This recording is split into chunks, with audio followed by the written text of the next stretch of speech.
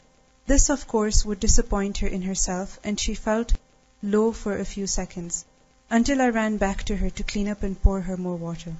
Have you ever been grateful for your eyes?